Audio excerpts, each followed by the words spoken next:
ఎట్టి పరిస్థితుల్లో 9 రోజులు మాత్రమే చేయాలి వినాయక చవితి. 11 రోజులు చేస్తాం, 13 రోజులు చేస్తామంటే కుదరదు ఈ సంవత్సరం. ఎందుకంటే గ్రహణం వస్తుంది.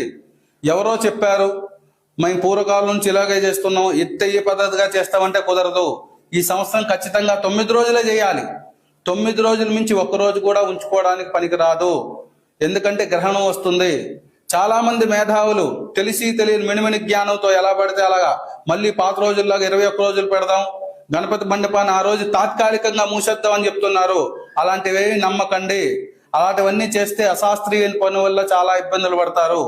ఎన్నో వేదాంగాలను అభ్యసించి ఎంతో స్టడీ చేసి చెప్తున్న విషయము. ఏదో ఛానల్లో ఇంటర్వ్యూ కోసమో లేదో వ్యూస్ కోసమో చెప్తున్న విషయం కాదు. ప్రజలు అప్రమత్తంగా ఉండాలి ఈ విషయంలో. ఎందుకంటే 9 రోజుల మించి మండపంలో గణపతిని కానీ ఉంచినట్లయితే మనకి చాలా అరిష్టం జరుగుతుంది. ఆ గ్రహణ శూల తగిలిందంటే మనందరికీ కూడా చాలా పాపం సంభవిస్తుంది. జాగ్రత్త.